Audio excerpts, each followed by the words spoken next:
Now, if we look at very broadly at the quality of programs, and we can do that because in 2005, we actually had a national study where we observed the quality in a representative sample of programs in the United States. And so, unfortunately, participation in preschool has barely budged since 2005 in the United States. And so I think these are fairly representative of what things look like today. And you can see across regions in the Northeast, more than 70% of kids went to preschool at age 4, Midwest and West lower. The South only a little bit lower than that. The South is a leader among the regions just behind the Northeast in terms of enrollment in preschool programs. And then if you look at that blue bar, that's the percentage of kids that are in programs that could be called good or better. And you can see in the Northeast, it's almost 40%. In the South, it's not even 20%. That's a big difference across regions. Now, it's not good in any region, right? It is not good in general to say most kids in the United States do not go to a good preschool program anywhere. But when you see this kind of regional difference, it, I think, provides a strong indication that policy does make a difference. Right? It isn't inevitable that 20% of the kids, only 20% of our kids can be in good programs. Right? They got twice that many in the Northeast. So, key lessons. We ought not to ask whether pre-K works or not.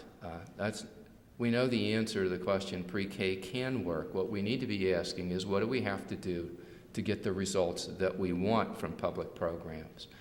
The details of public program design matter. Researchers may disagree about what you need to be effective, but we clearly have examples of what works, about what is sufficient to produce these kinds of long-term gains. What's been lacking is the will to uniformly fund these kinds of models. Now, scale up is difficult. I don't want to say it's not easier to run one good small program than it is to run high-quality programs across a state or a country. But it is possible, and the key to doing that, as I'm going to show, is having a continuous improvement and accountability system after you've provided adequate funding.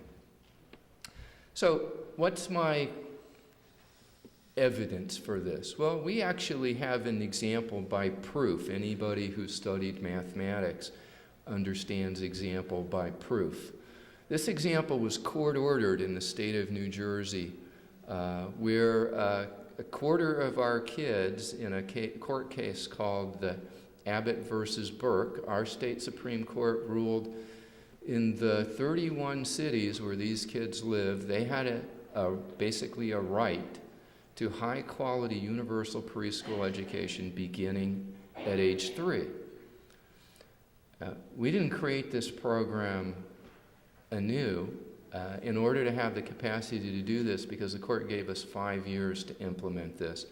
We took the preschool programs, the child care programs kids were in, and turned them into a high-quality system. And this describes the standards for that. Every teacher had to have a 4-year college degree in specialized training in early childhood. Right? That meant they had to be certificated in early childhood. We did not have an early childhood certificate in our state when the court ordered this. It's a full school day, 6 hours, 180 days, but it's coordinated with wraparound child care from the subsidy system for extended day, extended year.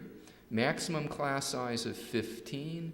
You have to have an evidence-based curriculum. The state doesn't tell you which one of those to do, but it does tell you it has to be evidence-based. Gives you 5 choices. The state created early learning standards and program guidelines. These are standards for what kids ought to learn and standards for what teachers ought to do. They then created tools to measure whether teachers were doing that and whether children were making progress on those standards.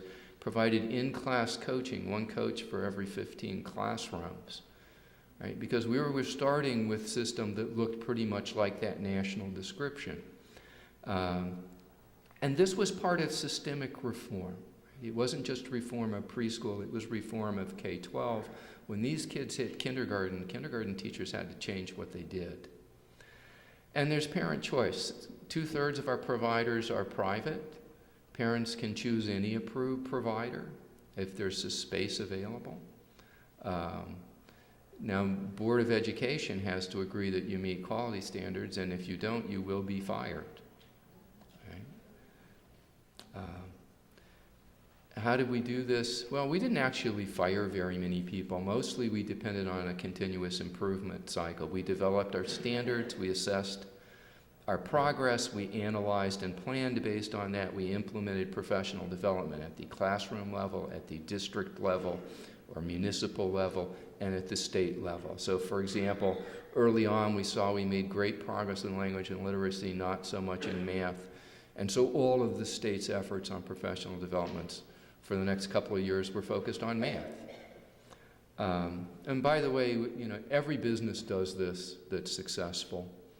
And this is what we teach in preschool. Remember I mentioned plan, do, review? It's the same thing. Okay, so what happened as a result of this?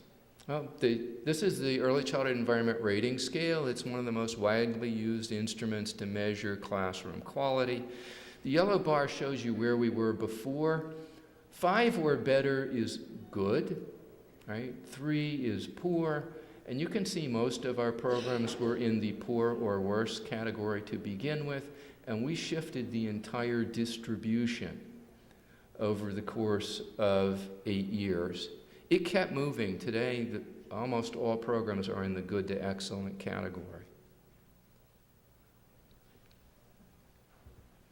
What happened as a result? Well, I followed the kids who went through here in 2005, and these are their test scores on statewide achievement tests, 4th and 5th grade, language, arts, and literacy, math, and science.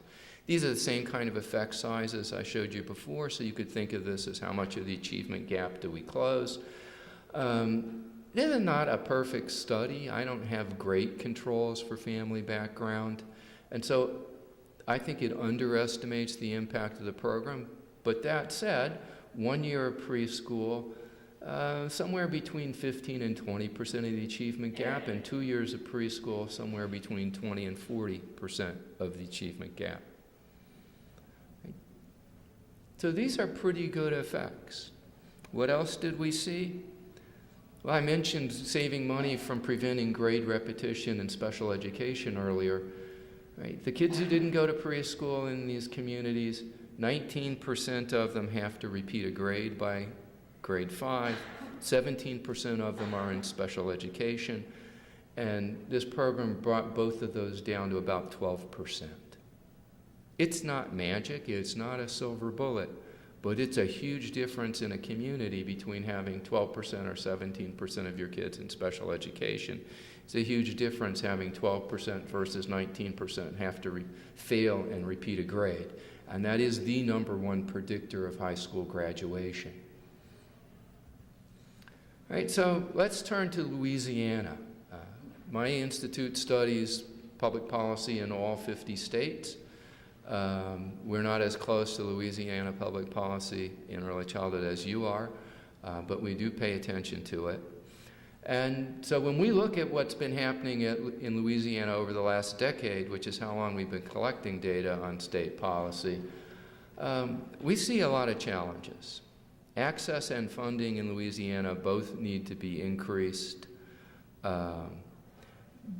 And this isn't going to be easy. We recognize that if you have dual goals for programs to support parental employment and children's learning and development, that's expensive. Right? But you double the economic returns because you're looking at returns not just for the kids, but for the parents. You need a common set of standards and outcomes for all programs, and you're working on that and making good progress. But then you have to have uniform, adequate funding for those programs as well. I'm going to talk more about that. You need accountability at all levels, state, local, and program, not just at the program level. You have to have adequate infrastructure to support teachers and programs in accomplishing the goals you set for them, and I think with links to the public schools, because I do not see other public agencies that have the infrastructure to support a system the way public education does. So in New Jersey, for example, when we went to universal pre-K, we went to full inclusion of our children with special needs. Districts reported that they served twice as many kids with special needs in preschool as they did before, and they had no increased costs because they were now all serving the vast majority of them in the regular classroom. Their special education teachers were now itinerant. And there's a big difference between a private program and a public program.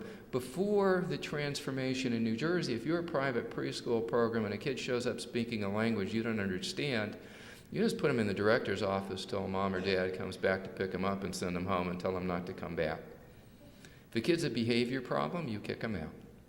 You cannot do that in public education, and it is not good for the kids.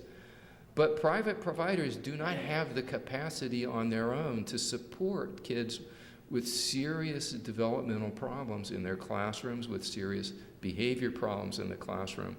And in our system, two-thirds of our private providers are private, and they do this because they're supported by the public schools. Right? All of the support to maintain those kids, all of the help for the teachers, the coaching, the special needs teams are provided by public education. They're integrated.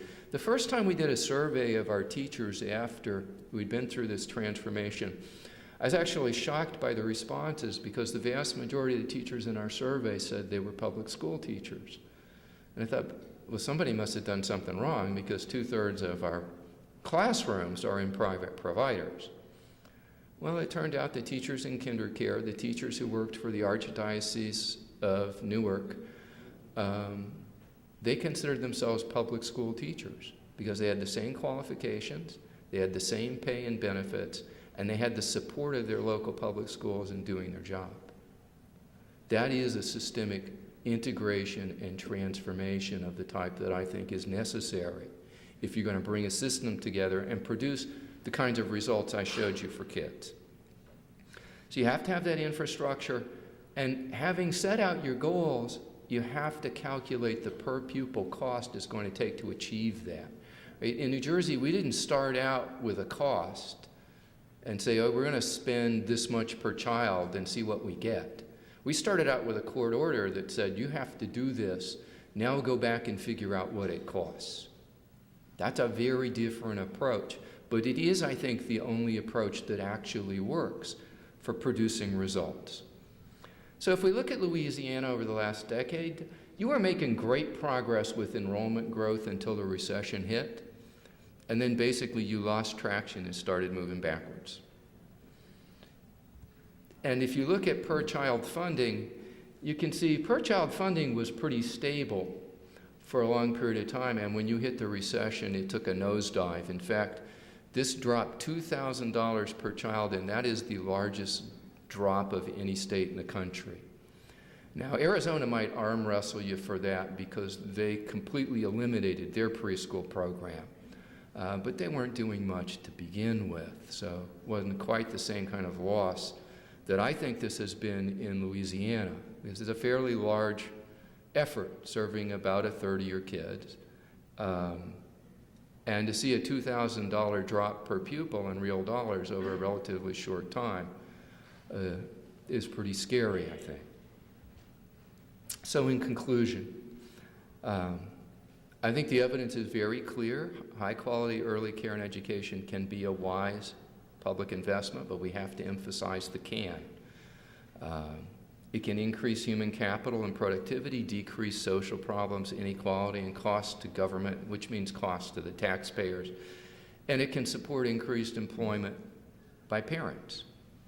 But quality is king. Without sufficient quality and intensity, we're not going to get the kinds of results that we're looking for. We're not going to get the economic returns. Now, there are uncertainties in doing this. There are things that in any particular community and state, I can't tell you what exactly is the right way, the right formula, but I can tell you if you put a continuous improvement process in place with an accountability system to guide your policy, you can find the right formula. But this only works if you start off with high standards for what you want to accomplish, if you provide adequate funding for programs and infrastructure, and if you have patience. It took us a decade in New Jersey to achieve our goals. I think there are many innovative things that Louisiana has done in public policy. I find a lot of promise in the roadmap that's been developed. But Louisiana needs to say, okay, here's what we want to accomplish. Now here's our calculation of what it's going to cost per pupil to do that. And we're going to appropriate the funding, or at least set a date certain by which we will have the funding for this, and a date certain by which we will achieve our goals for enrolling all of our kids in those kinds of programs. If you don't, it just keeps slipping and slipping away when I look at not just Louisiana, but state after state. I have two messages here today. As an economist, my message to the taxpayers is that investing in quality preschool education is one of the best things that state can do for the taxpayers. As a parent, I want parents to know that getting a good preschool education for your child is the best insurance policy for school success you can buy. For taxpayers, how is early childhood investment good for taxpayers? Well, we have very high rates of school failure in the United States. Even middle-income kids have a 1 in 10 chance of failing a grade, having to repeat, or dropping out of high school. That's expensive, so is special education. Good preschool program prevents grade repetition, prevents the need for special ed, increases high school graduation, productivity in the labor force, reduces crime and delinquency. And that's why some of the biggest supporters in this country of preschool are sheriffs, chief of police, district attorneys. I think all the topics dealing with childhood education are important to give attention to, have knowledgeable speakers about, but we're talking about early childhood education and, educating our youth from the earliest days, whether it's age 0 or age 3, which is a lot of the focus now, to prepare them to learn and prepare them to learn through not only grade school, but a lifetime of learning. Early education, good nutrition, these are the core things that we want to address, hear about, get world-class speakers to help this community understand what does it take to prepare our youth. And what do you feel needs to be done in East Baton Rouge Parish school system to improve the preschool and to make it more available?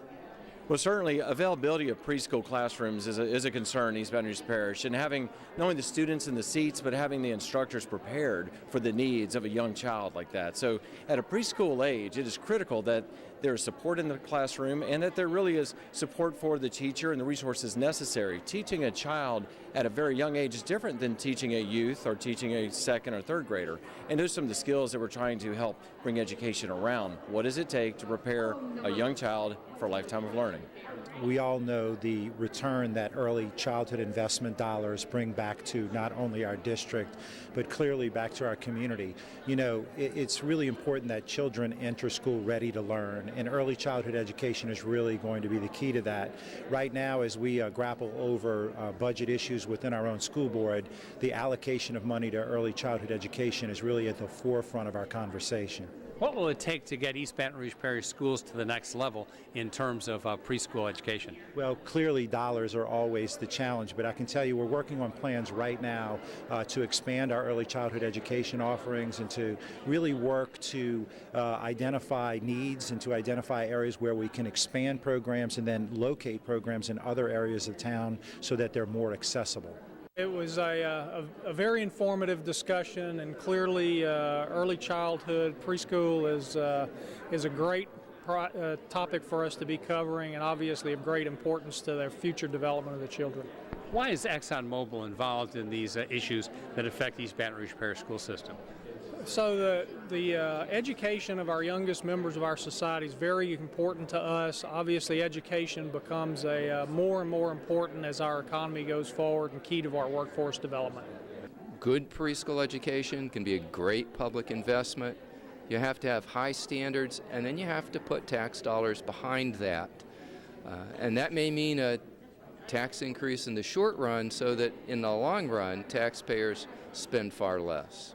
I've done a lot of reading and a lot of research in the area of return on investment in education, particularly early education. I am just astounded by the data and information provided by Dr. Stephen Barnett.